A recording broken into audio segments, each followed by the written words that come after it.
As-tu déjà remarqué que dans notre société ce sont souvent les païens qui dirigent, prospèrent et occupent les plus hautes positions, pendant que beaucoup de chrétiens luttent, prient, jeûnent, mais restent dans la pauvreté? Pourquoi ceux qui ne connaissent pas Dieu semblent réussir, pendant que ceux qui chantent, dansent et vont à l'église chaque dimanche peinent à s'en sortir? Ce n'est pas un hasard. C'est un manque de connaissance et d'application des principes spirituels. Dans cette vidéo, on va te révéler les véritables raisons pour lesquelles de nombreux chrétiens n'occupent pas les places de pouvoir et de richesse. On parlera de sacrifice, d'humilité, de travail, d'unité, de gratitude, et de tout ce que le royaume de Dieu attend de nous pour manifester la prospérité. Et reste bien jusqu'à la fin, car ce que tu vas apprendre peut totalement changer ta vie. Alors prends ton carnet, installe-toi bien, et prépare-toi à ouvrir les yeux sur les clés que beaucoup ignorent. Manque de sacrifice véritable, le plus grand frein à la prospérité du chrétien.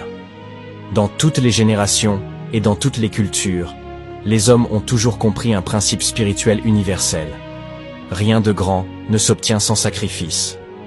C'est pourquoi les peuples païens sacrifient du temps, de l'énergie, de l'argent, des animaux, voire des humains, pour obtenir le pouvoir, la richesse, le succès, la protection. Et malheureusement, le peuple de Dieu, les chrétiens d'aujourd'hui, sont devenus paresseux spirituellement. Ils veulent les bénédictions d'un royaume éternel, sans en vivre les exigences.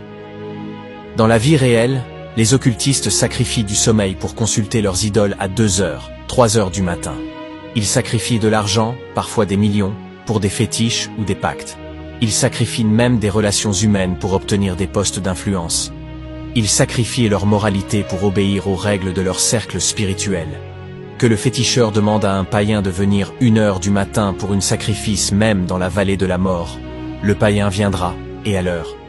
Pendant ce temps, le chrétien refuse de jeûner un jour. Il ne peut pas prier 1 heure sans distraction. Il trouve que les veillées de prière sont trop longues. Il veut la prospérité de Joseph, sans passer par la fosse et la prison. Il veut l'onction d'Élie, sans passer par les années d'isolement au désert. Job 38 versets 12 à 13. Une seule fois dans ta vie, est-ce que tu as donné au jour l'ordre de se lever? Est-ce que tu as dit à l'aurore, prends la terre par ses bords et secoue-la comme un tapis, pour faire tomber les gens mauvais? Principe spirituel, tout autel réclame un sacrifice. Il n'y a aucune puissance dans le monde, ni dans le monde visible ni invisible, qui se manifeste sans un autel, et aucun autel n'agit sans un sacrifice. C'est une loi spirituelle. Le royaume de Dieu est bâti sur un sacrifice, celui de Jésus-Christ. Et pour que cette puissance coule dans nos vies, nous devons aussi apprendre à offrir nos vies, nos biens, notre temps, notre énergie à Dieu. Refus de s'humilier pour commencer petit, un défaut des chrétiens. Jean 13 versets 14 à 15. Si donc je vous ai lavé les pieds, moi le Seigneur et le Maître, vous devez aussi vous laver les pieds les uns aux autres. Car je vous ai donné un exemple, afin que vous fassiez comme je vous ai fait. Le plus grand obstacle au progrès pour beaucoup de chrétiens n'est pas le diable. Ce n'est pas la sorcellerie. Ce n'est même pas le manque d'opportunités. C'est l'orgueil silencieux dans le cœur. Un orgueil qui refuse de commencer petit, de s'humilier, de descendre pour que Dieu l'élève. Jésus notre Maître est l'exemple absolu d'humilité.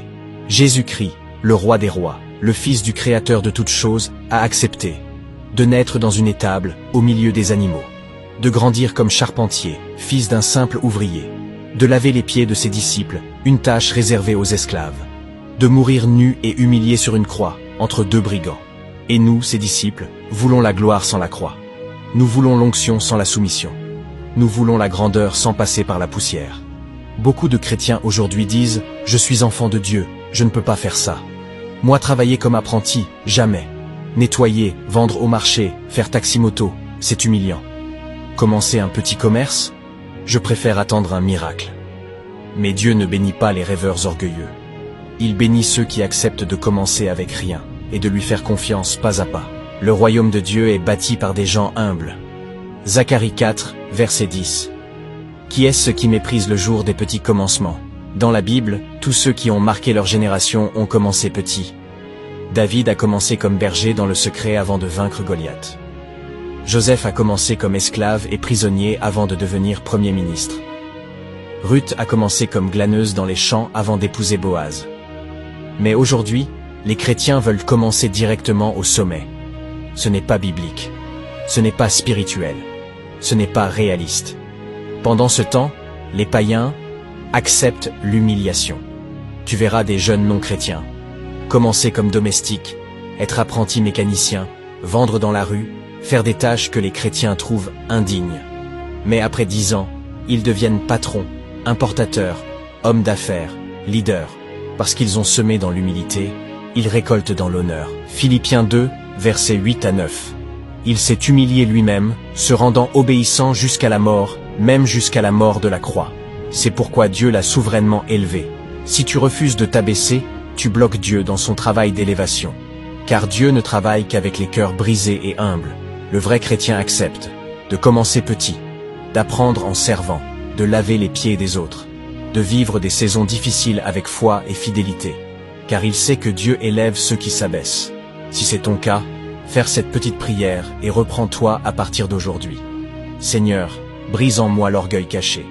Apprends-moi à accepter les petits commencements, à servir sans murmurer, à me soumettre à ton école d'humilité. Car je sais qu'à ton temps, tu m'élèveras. Au nom de Jésus. Amen. Spiritualité déséquilibrée sans discipline de travail.